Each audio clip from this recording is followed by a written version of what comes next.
Alrighty, welcome everyone to this meeting with If Not Now and Combatants for Peace on the impacts on the ground of the impending formalization of Israeli annexation of the West Bank. My name is Zach Whitus. I'm a leader in If Not Now. I currently live in Detroit, Michigan. I have a few years experience in this movement and working on the ground in Israel-Palestine with some of our partners from Combatants for Peace with whom we are today. I also wanted to introduce Naftali Ehrenkrantz, who's on this call. Naftali and I work together on the social media team for If Not Now. He is our digital director and a great leader in the movement. I also wanted to introduce Beth Schumann, who's the director of Combatants for Peace. So just briefly about If Not Now. If Not Now is a movement of young American Jews who are trying to end our community support for the Israeli occupation and transform it into a call for freedom and dignity for all. Currently, we're beginning to launch this anti-annexation campaign so that we can get institutions within our various communities, both the Jewish community and our larger national political community here in the United States, to oppose annexation and impose real consequences for annexation, moving beyond mere words to actions. So that's the particular campaign that we're on now. I want to kick it over to Beth, who can speak more about Combatants for Peace, and then we'll hear from our activists from the organization. So take it away, Beth. Hi, my name is Beth Schumann. I'm the director of American Friends of Combatants for Peace. We are the organization that was built in the United States to support the activists in Combatants for Peace who are in Israel and Palestine. So I'll tell you briefly about the movement that's happening in the Middle East and then turn it over to our activists. So Combatants for Peace is an organization formed by former fighters on both sides of the conflict in Israel and Palestine. So former Israeli soldiers and combat officers alongside former Palestinian prisoners. And in 2006, they came together and now they are working peacefully to end the occupation and bring peace and freedom and dignity to both sides.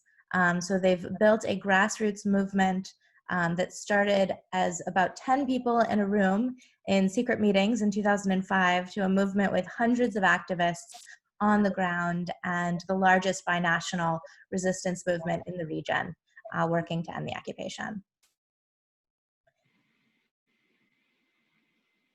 So Zach, back to you. Excellent. Thank you, Beth. And yes, you are the director of American Friends for Combatants for Peace. Just wanted to make sure. Yeah. Great. Cool. So now I want to kick it over to our two intrepid Palestinian and Israeli activists, Suleiman Khatib and Galia Galili.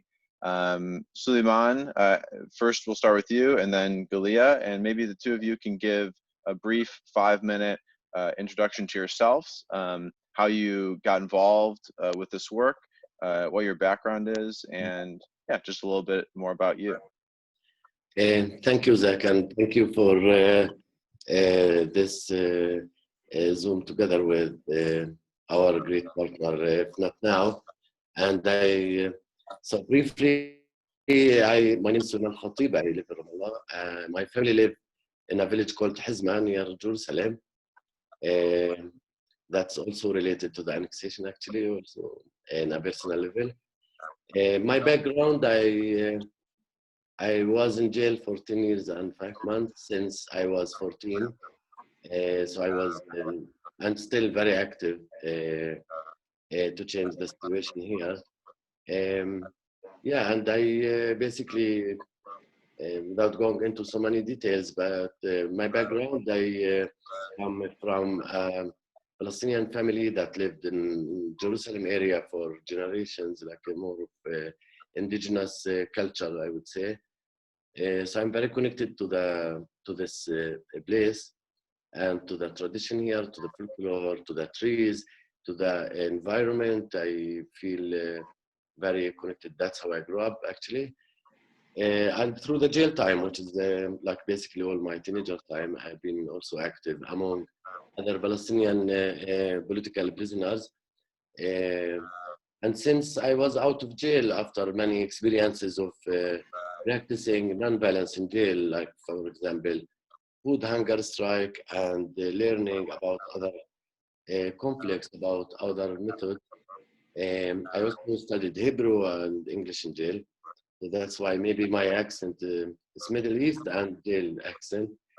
And after I was out of jail, I believe there is no military solution for our conflict, and also search for partners from what we call the other side in order to work together in a journey together using nonviolence to liberate our peoples in both sides while we recognize the imbalance in power and the power dynamic, of course.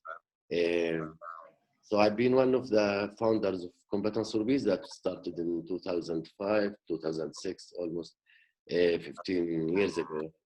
And I'm proud still to be around, and the organization, the movement became successful and big.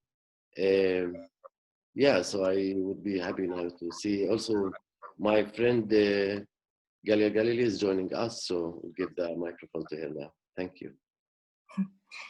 Thank you, Suli. I'm excited to be here. Thank you all for coming.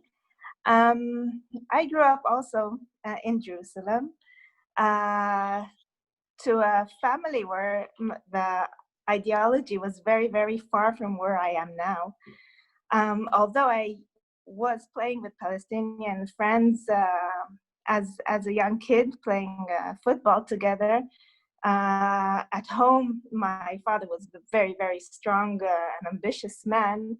He pulled himself out of poverty and always believed that it's him against the world, Jews against the Arabs.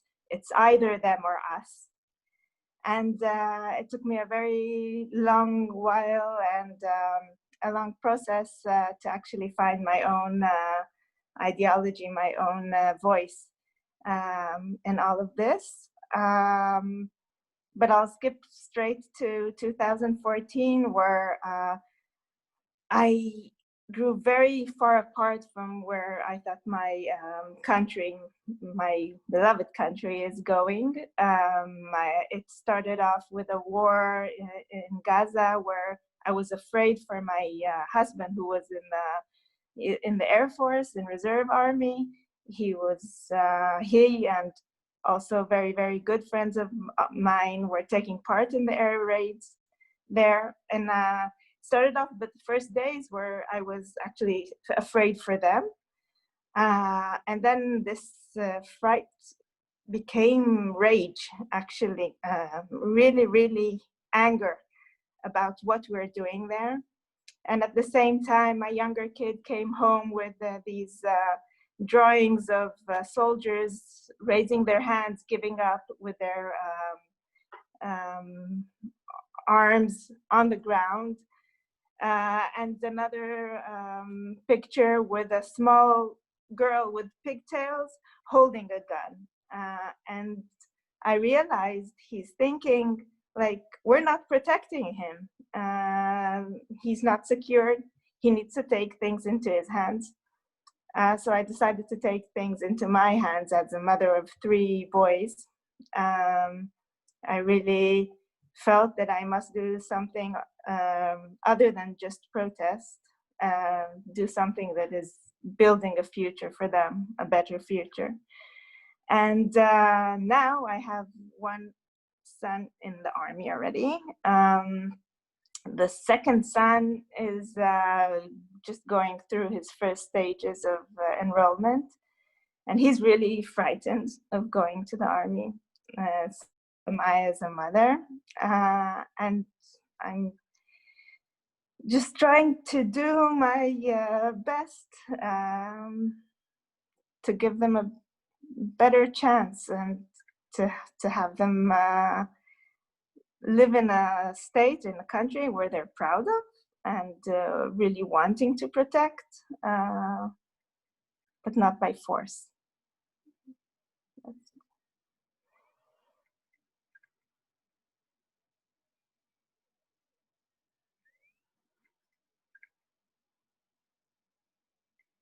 Zach, do you want to ask any questions? Yeah, sorry, a small technical difficulty there. Yeah, thank you so much for those lovely introductions. I think it was really powerful to hear what brought you to this work and what brings you to this conversation here today. So I wanted to ask, and again, I think maybe we can start with Suli and then go to you, Galia. How it seems to you that annexation will affect families and communities who are living in the territory soon to be annexed? So Suli, we can begin with you, and then Galia, if you want to pick up from there. Yeah, Zach, can you repeat, please?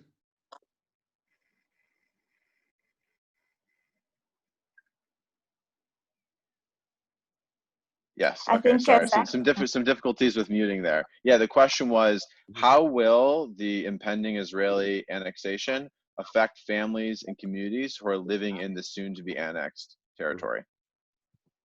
Yeah. So let's say firstly that just to be like careful that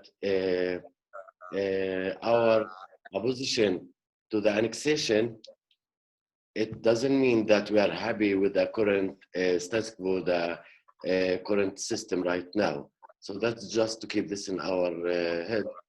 And also the slower annexation is happening over the years, and it's happening for the land, not for the people. I have a personal experience with that. As I said, my family live in Area C near Jerusalem, and almost 13, 14 years ago when they built the wall around Jerusalem, so half of my family land was annexed and became behind the wall, and that include a lot of trees that we used to go there for agriculture and as part of our culture. And since then, we are not allowed to go to this land except once a year in October around the olive harvest time. But that means also you can't just eat from the trees once a year without taking care of them. So the trees are dying slowly. And that's actually also disconnecting the younger generation from any connection to the land, which is very unhealthy. And it has a lot of social, psychological problems.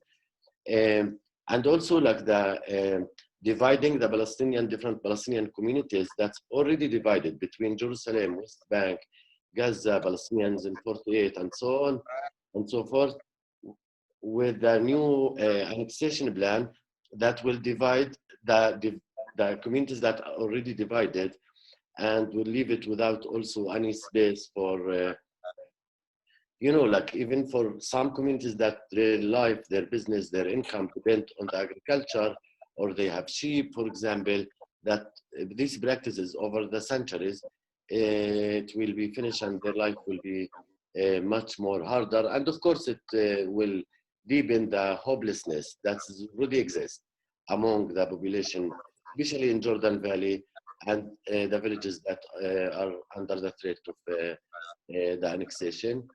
And we really can talk for hours about the negative effect of the annexation on these communities and these people. And I just want to say that the annexation is for the land, not for the people. And the second thing, it's beyond its like political wise, it's a unilateral step. Nobody asking any Palestinian of whatsoever about their wishes, opinion, dreams around the annexation. It's just by force. And we, from our experience in Combatants for Peace, as ex-combatants, we know that by force, you can't take the belonging of the people to this place by force. It's never gonna help anybody, any side, actually. Yeah, wow. Yeah, thank you for that. Yeah, so what it sounds like is that annexation is really, from your experience on the ground and the experience of so many others, is really the culmination of a process of dispossession that's been going on for years and years and years. And so for you, it sounds like it's really about opposing this larger apparatus that has been disconnecting you from the land for decades at this point. which I think is like really, really powerful to keep in mind. Galia, did you want to take up the same question? Yeah, sure. Just to stress the point that this annexation is for land only. People living there won't have any rights, but the Israelis who are living there will be protected by the Israeli law. So, just as a small and simple example, any agriculture, any small enterprise anyone would want to hold there will now be held for by Israeli law. So the people living there right now, the indigenous people, won't have any chance in surviving in such an economical situation. They'll be abandoned to laws they can't comply with. And on the other hand, they'll have no rights at all. It's going to be an apartheid. People will be second or 10th grade people. They will not have any rights, while others will prosper from their land. Just going by car from one place to another, every single road will be like a country border, a hot border, like a war zone border, every single small path to every village. It will be unbearable living there, and the ethnic cleansing will just be continuing.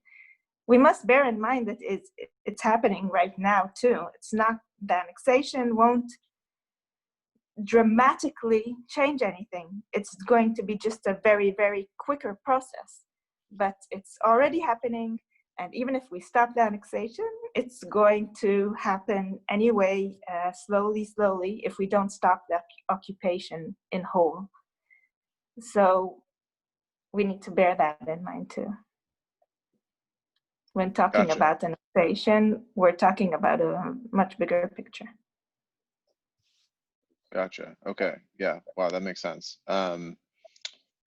Suli, so we're taking some questions here from the audience in the chat. I was wondering if Suli and Galia can chime on this as well if you have something to add.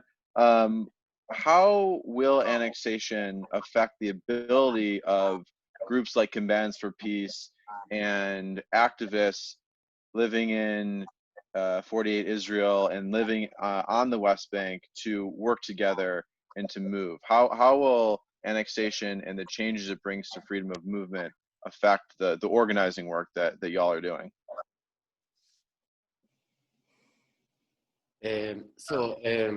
Already what we're doing as a joint organization, Combatants for Peace and other activist circles, it's not a mainstream ideas and work. So it's already under criticism of people some people from both sides. And the system, of course, which is based on separation, that doesn't want us to engage with each other and to come together, because that's how the system maintains itself, by spreading fear and mistrust among us and dividing us. Our philosophy is the opposite, actually, which is basically bringing our people together in different levels, in different ways. Through the year and years, we're doing that with hardships and challenges, both logistical-wise, political-wise, and other challenges.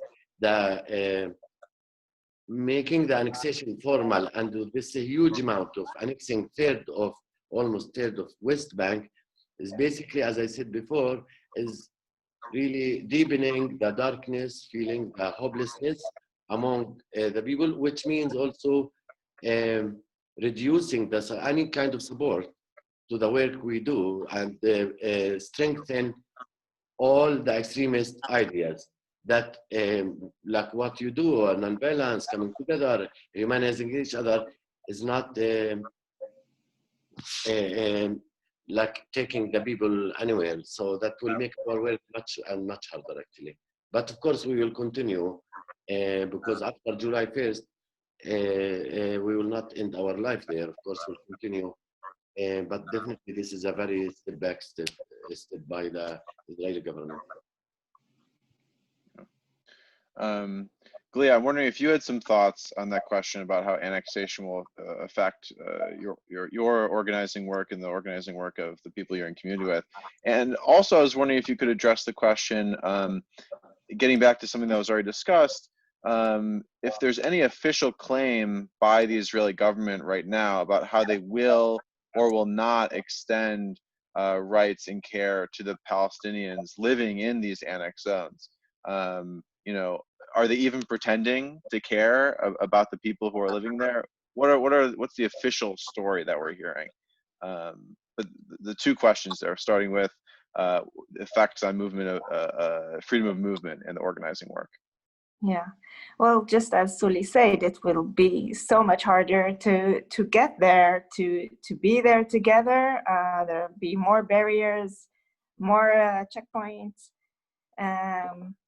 It will be more dangerous because of the rage of people living there, rightly so, on the one hand, and the easy finger on the trigger of the army on the other.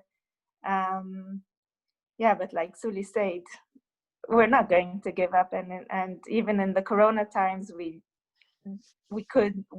did meet in various ways. We will continue meeting and yeah, fight this together. There must be a solution for this. We're not giving hope, that's for sure. And as for the second question, I'm not really sure. I haven't heard of any talk about the people living there, except for one statement that Netanyahu had made like a few days ago, maybe 4 days ago, saying we're annexing the land and not the people. Apart from that, there is only the peace movements are talking about the people there. There's no talk, I think, in the government level at all. The next question I wanted to ask, I think, begins from understanding that there are different levels, you might say, or different types of occupation right now, and occupation looks different depending on where you are. You know, it looks very different in Gaza versus in East Jerusalem and different parts of the West Bank. I'm wondering if y'all could comment on what annexation will look like for folks who are living in Area C, which is already sort of the most heavily policed by the Israeli soldiers on a regular basis in many cases, as well as East Jerusalem. You know, these communities like in Susia and Han al-Ahmar that are already facing for years the threats of housing demolitions and so forth. How we expect annexation to affect those communities, and maybe then offer a comparison to what it will be like for Palestinians like yourself, Suli, who are resident in Ramallah or the other cities. So also, thank you, Zach. I would just add to what Gali said. So for the communities that live in Area C, so firstly, the annexation will affect the Palestinian communities in different places. Not just the direct one will be, of course, that will face more daily challenges are the communities in Area C, like in South Hebron Hills, you mentioned Susi, Atwani, and other villages, like around Khan al-Ahmar, and around the Jordan Valley, around Jericho, and other villages. But of course, it will affect the life and in other places, including the cities, because, you know, like, for example, many people will not find life opportunities, so they would just naturally move to area A and B, which is already crowded. So it's really hard to imagine in the coming years if this annexation happens and the Israeli government practice this plan. It will just take us to another, like a big circle of violence, and really a lot of of course, for a Palestinian life is just like a not healthy life, because you can't just even lock yourself in a city and got your services even there, without any connection to the land. And it cut also the historical culture, the folklore, the tradition, the beautiful tradition of our peoples and communities in these areas of all kind. And of course, it affects the economy and any future, like maybe even industrial, or these areas actually is where the water resources are, and the land that you can build, a new communities there, or airport, or like industrial zones, or agriculture areas. So definitely, this is really, I would say, like after like the declaration of the annexation, like people talk about two states as a joke, basically, because there is no place to make a state anymore. It's finished. That's the feeling, the real feeling for most of the Palestinians here. And we know from like annexing this Jerusalem, which happens years ago, that the Jerusalemite people don't get like even like a normal citizen of any state. They got kind of residency with a lot of problems around housing issues, about their relation to the police. If we want to talk now about this, also killing the autism guy, Yad Halak, lately, very similar to what happened in Minnesota with George, and like other police violence that happens in a few places in the world. It's just happening there because of like for the unfortunately, like the Israeli system, it doesn't really include the Palestinian voice, the Palestinian narrative in the first place. And that's not helpful for us all, Palestinians and Israeli. I don't see any way that one side can enjoy this land and its resources alone. That never exists in the history as far as I know. And it will not happen.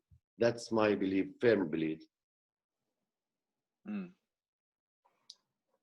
Yeah, on that note, I want us not to forget that also Israel will be affected by this annexation. And I can't see one light point in it. I mean, also for our children will be living in an apartheid state, no values, no morals, no security. So the situation, of course, is more grieve in Palestine, but it's also very, very bad for Israel's existence in all too. I mean, I'm here to fight for my country, not only together with the Palestinians. Yeah. So I'm wondering, we're getting a bunch of questions here that all sort of revolve around, I think, ultimately a question of resistance and what the avenues of resistance are for Palestinians and Israelis like yourself. I'm wondering if perhaps we can move to that point in the conversation by picking up on something you said, Suli, about the connections that have been made between the murder of Iyad al-Haq, the Palestinian man in Jerusalem who was murdered by police this month, and the police murder of George Floyd in Minneapolis.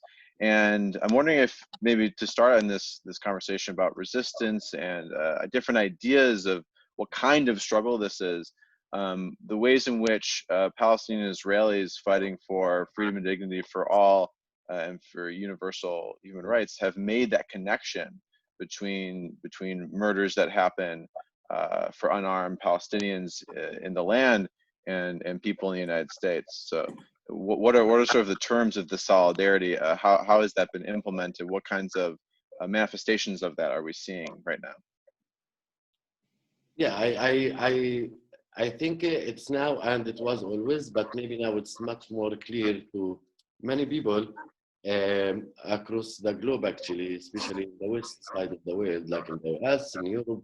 We've seen people taking over the famous status of slavery trade, people from the 17th centuries, 18th centuries. I think the struggle for freedom and justice and dignity both in Middle East and around the world, and specifically here we talk about the US, are totally connected, and we definitely need to unite the efforts, the solidarity movement, and building the a new young movement towards a more just world. That would include really many phases. I would even say, the economical situation, like people are not satisfied. It's not a stable system. We also can talk about the environment. We didn't maybe focus a lot today on the environment and the annexation, how much this will affect the territorial situation, the environment and the Palestinian, even animals like that used to move freely relatively in this land that are not able to move anymore. Not to talk about the families that are living between Jerusalem and West Bank, and in the future annexation places that, a wife and a husband need an Israeli permit to live together, which is complicated, like everything else. So I think the struggle to change the system for everybody and to get out from more the right and wrong ideas, and speaking more in the spiritual level and in a deeper level, that really has to include all the elements of the earth, of what we call Mother Earth, that include the environment, the animals, the humans, and the systems, and which kind of world we want to live. And this is a question maybe for each of us individually, and what can each of us do actually.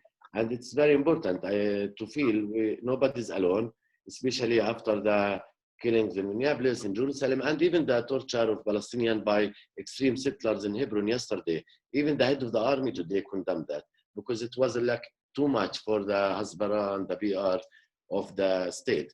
So even them, they couldn't handle this.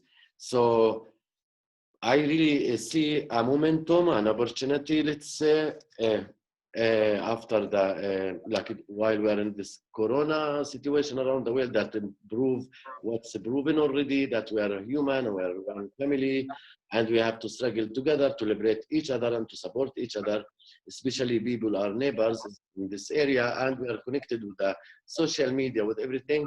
I think this is really a big opportunity to unite the struggle for justice, for freedom, for dignity, to end the slavery in the world once forever, and in all its forms, whether the modern slavery, which include also the occupation system and the capitalistic system that we live in. And I see each of us together in this, taking responsibility together for the goodness of our communities everywhere, and also to give respect to the local culture and life everywhere.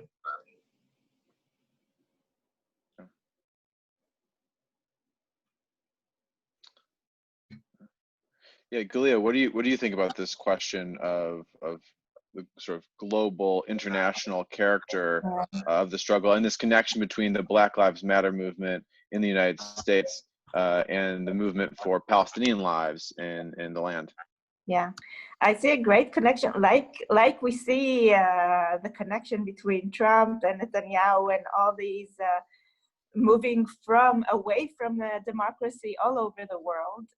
You see the opposite also happening, like there's this movement, and on the other hand, especially after the corona, but also beforehand, the left-wing movement, the civil rights movement, is getting stronger and stronger, and getting more people onto the streets now. Look at what happens in Seattle now with them.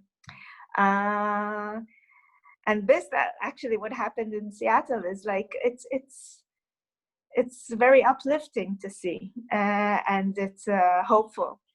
And I think we are doing this connection now. Even in the protest, we had a big protest in Tel Aviv on last Saturday night, a huge protest. It was really, really good. A lot of young Palestinians, Israeli Palestinians, were with the big Palestinian flags in the middle of Tel Aviv, which was great to hear. That to see, I was standing with the Palestinian flag to show solidarity with people who couldn't be there. My and that was accepted by the whole. Exciting. And there also we stood, kneeled for a moment for in solidarity with the US, with what's happening there with Black Lives Matter.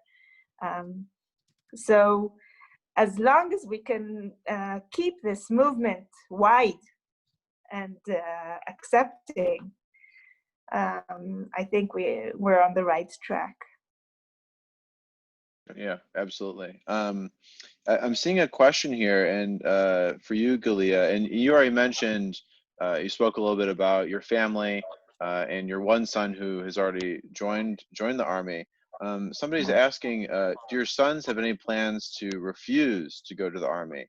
You know, this person writes, Yeah. like, you know, that you can't imagine being in your position in Commandants for Peace, that it'd be easy for you to see your children joining an army that's involved in a brutal military occupation. I know it's perhaps a difficult question, but if you don't mind addressing it.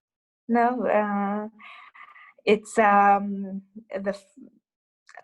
before my eldest son went into the Army, like a year before, I just couldn't talk about it. I would burst into tears. We were arguing about it all day long, with especially me and my husband, who does military service every week. He's in the Air Force still. He's 50, but he still does it. He's very patriotic. He's left wing. He's not. He just thinks we need to protect our country, and this is the right way to do it.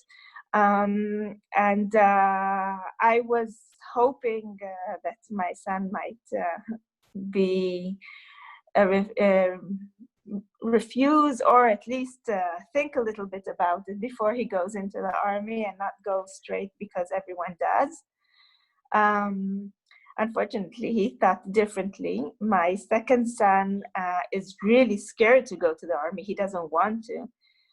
But it's the law here. To be a refuser, you need to be a really, really strong-willed person, and know what you are doing at the age of 16, 17, 18. I don't know, maybe with the third one I'll succeed. But fortunately, they're not, my eldest son is not, he's in the Air Force, so he doesn't need to be in the occupied territories. I don't know how he would act if he had to go, because he knows some of my friends. Osama is here at my house several times, and they love him. And it's difficult for them to know the people and then go to the Army. It's my husband is saying I'm putting them in an awkward situation. But yeah. I guess that leads me to think about what responses we expect to see from communities inside 48 Israel, in East Jerusalem, in Ramallah, the Jordan Valley. What responses we expect to see to annexation? I mean, many people wonder if there will be an uprising on the model of the First Intifada, for example, as sort of a grassroots popular resistance. You know, some commentators have been pessimistic that they actually don't expect that sort of widespread grassroots resistance to emerge. I'm wondering what the two of you are hearing from the people that you're in community with in Ramallah and other places. Suli, if you want to address it first, and then we can go back to Galia.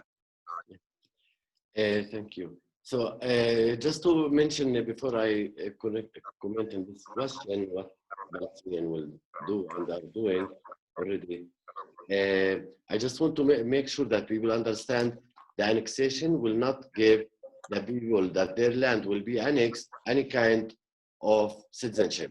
That's not happening by the most resources we know about. It's just annexing the land, not the people. Just make this clear. And of course, you know, like there's a lot of expectation if there is like a third intifada or not third intifada. As far as I know, as I've seen here, I live in Ramallah, I move around a lot. There are a lot of activities happening around the annexation, both in social media or on the ground. I could tell there is a lot of demonstrations that happening in different communities. And Galia mentioned one big demonstration in Tel Aviv that Combatants for Peace was one group of the coalition that organized that include Palestinians and Jews both together. And this is actually our model. And there is also planning of other activities on the ground that different organizations are going to take. With that said, nobody know after the, you know, like a few months people were locked at home because of the corona, and after like years of oppression and heavily oppressed, you know, we have 4,000 or 5,000 Palestinians in Israeli jails and divide communities, and also there is a lot of criticism of the Palestinian leadership and many other things. So it's really hard to imagine what's gonna happen in that way. I just want to remind ourselves that the first intifada, for example, and many other times, things can happen without any logical analysis, you know. Most of the Palestinians are young people, and you never know when a big like intifada could happen.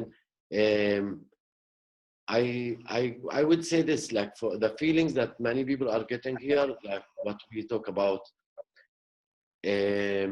basically they push the Israeli system, the occupation is pushing us to the corner of just you can't breathe. That's very simple. I can tell you, like even personally, I go to the area of desert around Dead Sea, because North Dead Sea also under threat of annexation, and that's very close to my family. When I go to my village, I go there all the time. Like this is one of the areas I really love a lot.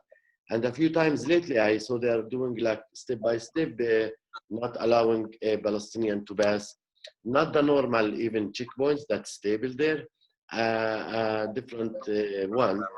And she said, you can't, the soldier, like you can't come here after 6 o'clock in the evening to the desert for camping, for example.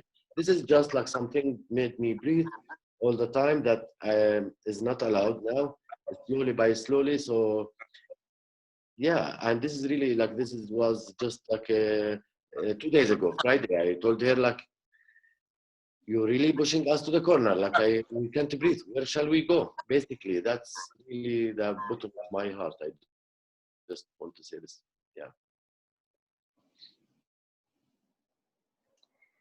Yeah, although Israel is doing such a good by quotes, job by segregating the Palestinian people and doing all that it can to divide the land and the people in it, I think there's not going to be any chance that people will not come together and fight it together.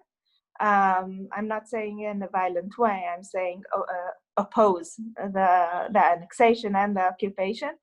And what's happening now is that we're starting to do it together. There's really, I think we're building a civil movement of Israelis and Palestinians together. There's a new thing that we are having bi-weekly meetings now with it's called the civil headquarters, bringing in all the Israeli peace movements together in a very organized way to help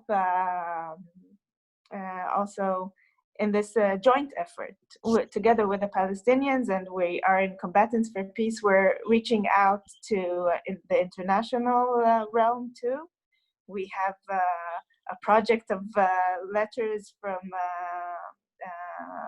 advocates, how do you call them? Lawyers, to a whole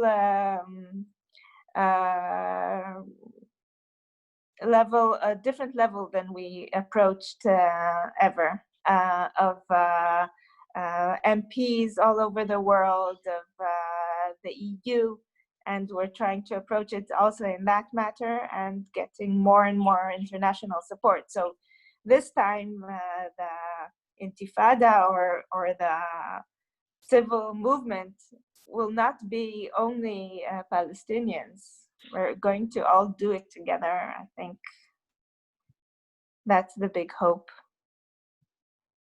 Yeah. Zach, could I prompt Suli with a quick question? Is that all right? Yeah, please. So we've been talking a lot, I think, about the theoreticals of annexation, and I just wanted to make this personal for a minute, because Suli, you have personally experienced annexation when Jerusalem was annexed, and your family lost their land. So could you just talk about what happened to your family last annexation, because perhaps that can give us insight in terms of what's going to happen to families in this annexation. Yeah, thank you, Beth. In the personal level, like in my family, for example, that live in northeast Jerusalem, just like a few kilometers from Jerusalem, from the center of Jerusalem, when we built the separation wall almost 13 years ago, basically my family lost a lot of my family land that inherited from my ancestors. We grew up there.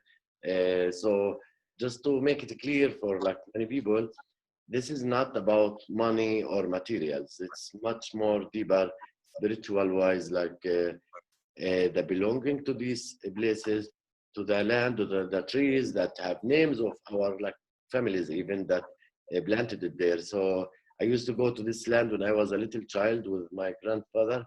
At that time, he used to have a donkey and we take water and go to work around the trees and also harvesting. It depends on which season, for example.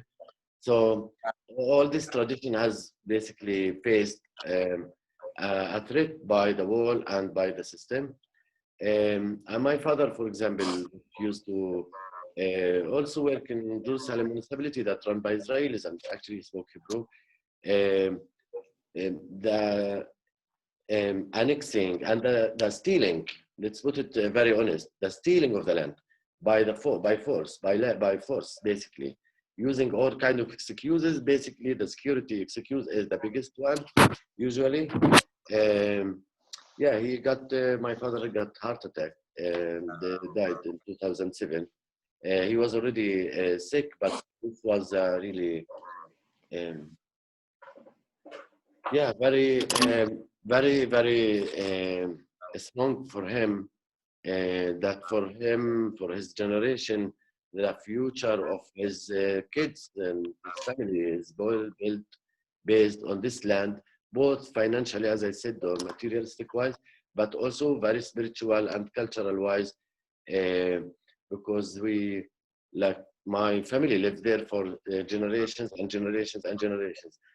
And honestly, now, like you can see from my family's kitchen, I stand in the window, I could see the land and the trees that are dying, and you can't go there, basically. But you can see some settlers are like building tents around there and enjoying there. This is like basically, unfortunately, also in the environmental wise, I really care about the nature.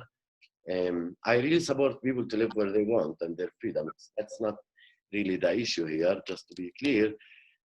But I'm really worried also, as somebody that loves the nature a lot and grew up around the nature around my area, like in many of the mountains in West Bank now, around Jerusalem, around Ramallah, around Hebron, wherever you go, you can see settlers taking the land for free. And this is really not Judaism, not morality of any kind, like basically putting caravans and then building settlements there.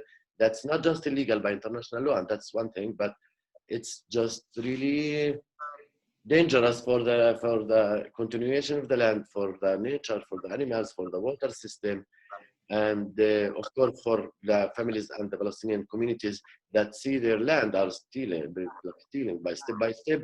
And there are many policies how that work. They can say this is a governmental land, this is security because we need it for security reasons. Not to say that Israelis don't need security. We all need security. And if we want to talk about the needs of both peoples and using non-violent communication. I just start to study that. I think this is really important. Maybe we can think about it, but for now we have to recognize the power dynamic and that people have the same needs, but not all the time. And now we are not in the same place. Mm.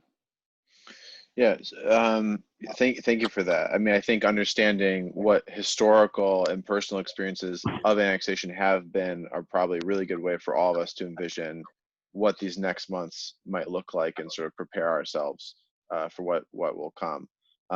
We have just a few minutes left. Galia, I wonder if you want to take just 60 seconds, minute and a half to leave us with some final thoughts of yours, and then Suli, and then I'll share a little bit about what If Not Now has planned for this next week and these next months, how we're mobilizing the American Jewish community to respond forcefully to annexation. But first, let's hear from some last comments from Galia and then Suli. Although this it's really grief to think about annexation, I would love us to leave here with hope, like to think what can we, if annexation doesn't go on and we end occupation, how good could it be here? Using all these all the things we can use for doing making it worse, why not use it for the good? And it could be such a wonderful place to live in for both people here. It's just killing me to think that we're just losing such things that could naturally be ours here for both people. We should stick to the thought what it could be and not leave, not let it go.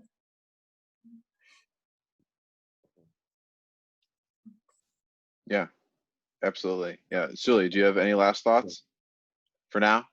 Yeah, we maybe touch some real effect of the ongoing occupation and the annexation in reality. And as Galia mentioned, I joined Galia's call as an optimistic person. I learned this in jail time, like and in my culture, in our indigenous culture here, in our faith, in our spirit, that we never lose hope. And in this darkness, having partners like you guys and like Galia and the other side of the conflict, it always give me hope. And having our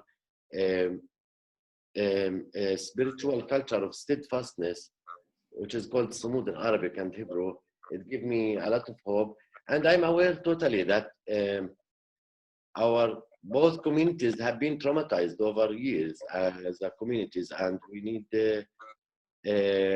really to recognize that and seize that, and also help to heal that. And that require from us a lot of patience and a lot of hope and optimism also. And I would end by a friend of mine said, keep one leg in the reality and one leg in the dream and the vision, and we go in between. Thank you. Yeah, that's beautiful. Yeah, so I just wanted to close out by letting people know a little bit about the work that If Not Now has planned for this upcoming week and the upcoming months and the campaigns that we're working on. It gives me a great sense of personal strength to hear from activists like Suli and Galia who are doing the work on the ground, and then think about how my American Jewish community is trying to transform itself in order to create a more just and equitable future for all peoples. Understanding all of the things you guys said about shared histories of trauma and the need to envision a future that provides for everybody's needs, legitimate needs for security and space and beauty and all of these things. So If Not Now is encouraging people and supporting them in organizing emergency meetings within their communities to talk about annexation and to organize community responses to annexation. I'm going to post a tiny URL in the chat right now, and folks who are interested sorry, one second. And folks who are interested in engaging in those conversations, hosting meeting, joining a meeting that's happening in their community, can fill out that form, and then somebody from If Not Now will reach out to you and give you support in order to facilitate those conversations. You can also sign up or invite your friends and family to sign up for more calls about annexation and what we can do about it by following the following link that I'm posting. And then I just wanted to let everyone know about a few other calls that we're having over the coming week and 2 weeks here. I'm posting the information for those in the chat now. So on Wednesday at 8 p.m. Eastern Time, there's a National Jewish Youth Annexation Workshop. If you're a young person who's interested in learning more about annexation and what you can do about it in this moment, this is an opportunity to learn more and join our efforts. On Thursday, June 18th at 7 p.m. Eastern, we're having an annexation workshop for parents of If Not Now. Many leaders in If Not Now, like myself and some folks who are even a little bit younger than me, some of our main work is talking to our elders in our community. And sometimes our elders are sick of hearing from their kids and grandchildren, and sometimes they need to hear from actually our friends and stuff. So this is a workshop that's geared towards them. It's a place for parents and others to come with open hearts and minds to work through some more of this stuff. And then lastly, on Sunday, June 21st at 1 p.m. Eastern, we're having an annexation briefing with Breaking the Silence and Yesh Din. Breaking the Silence, for folks who don't know, is an organization of Israeli veterans who are fighting to end the occupation, speaking often primarily from their personal experiences overseeing this occupation as soldiers. And Yesh Din is basically a legal aid society that does important work documenting and also advancing the legal cases of folks under occupation. So at this meeting on the 21st, you can hear from Israeli activists and legal experts about the legal ramifications of annexation and how expansion of Israeli sovereignty through annexation will differ from the current military occupation. I think I'm really interested in this workshop because, as Suli and Galia both mentioned, we have a larger issue of occupation, and then we have this immediate thing of annexation. And so it's helpful often from a legal perspective to try to tease out what the differences there may be. So all of that information should be in the chat for your reference. And then lastly, I just want to pass it back to Beth, who has some more information about Commands for Peace and a pitch for all of us. Hey everyone, so thank you so much for coming. If that wasn't enough information on more ways to be involved, we've got some more for you. We have more calls with our activists, with Osama and Tuli Flint, I believe, tomorrow. And then another one on the 23rd and another on the 24th. So we're doing a bunch of these calls with all of our different Combatants for Peace activists. So you'll get to hear multiple perspectives from different people on the ground. Osama lives in Jericho, which is in the Jordan Valley, which his whole surrounding area is going to be likely annexed. So getting to hear from him should be interesting. That'll be tomorrow. And more information is in the chat box as well. Putting it in now. We also invite you to just get involved with us.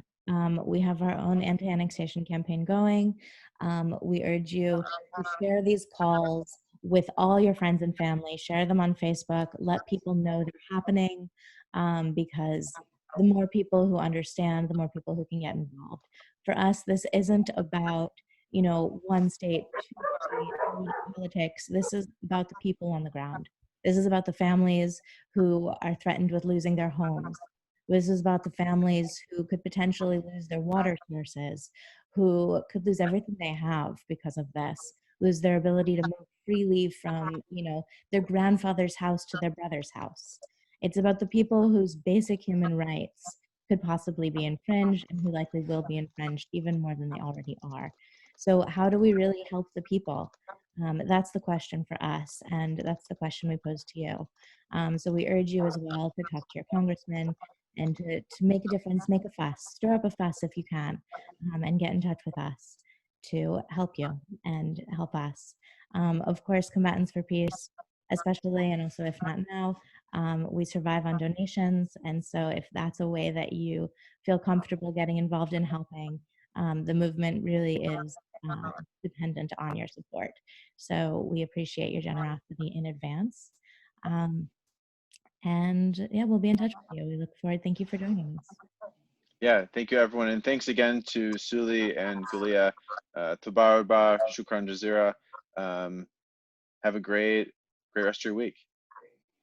Thank you. Thank you very much. Yeah. All right. Take care, everyone.